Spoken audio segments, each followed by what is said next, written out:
Today we're going to define what an option contract is and how it can be used to reduce risk and increase the probability of profit.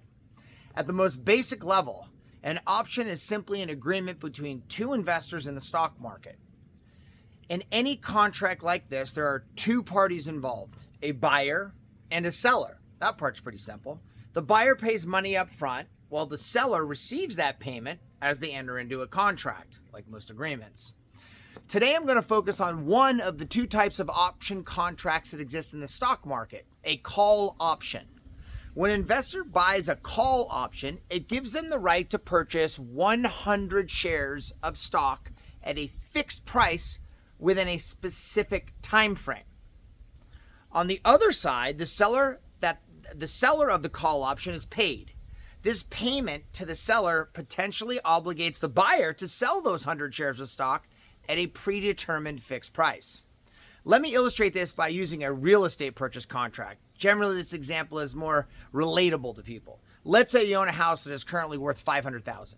A local real estate investor comes to you and says, I want to enter into a purchase contract giving me the right to buy your house from you for $500,000 at any time in the next 2 years. Remember, the house is valued at $500,000 today. And if you were to enter into that contract and take on the potential obligation to sell your house at $500,000, there should obviously be some sort of benefit for you, right? The fact of the matter is your house could be worth a lot more than just $500,000 a couple years from now. So the investor agrees upon a $50,000 upfront payment that would give him the right to buy your property at that fixed price of, say, $500,000. So let's say 2 years pass and your property doesn't go up in value at all, or even drops a little bit.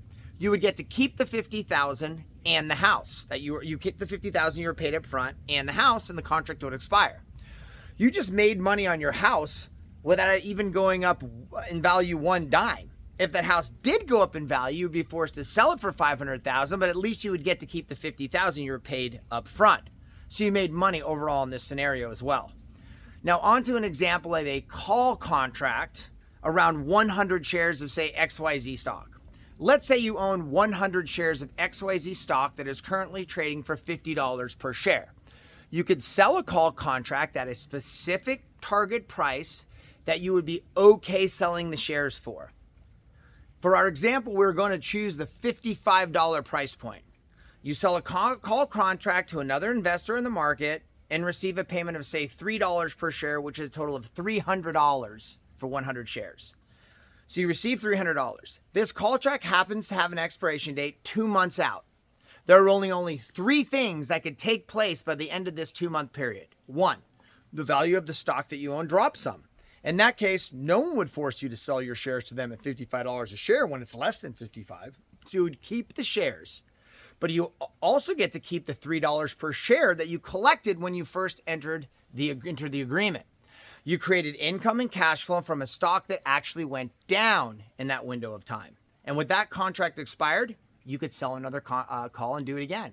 Number two, the value of the stock could just hover around $50 a share, the same price you entered the contract. If it were still trading in the $50 to $55 range, again, like in the first example, no one would force you to sell your shares for $55 a share. This means that you still own the shares and they haven't lost any value. And possibly XYZ went up by a few dollars a share, staying under 55. Again, you get to keep the $3 a share that you brought in from having sold the call contract up front. And guess what? Again, with that call contract having expired, like in example one, you could go out and sell another contract to bring in another nice credit into your account and do it all over again. Three, the last option. The value of the shares could go above $55 a share in that 2-month time period. And let's say the stock is now trading at $60 per share. You would be forced to sell your shares at $55, which is really a nice gain in 2 months. And you also get to keep the $3 per share contract that you were paid initially.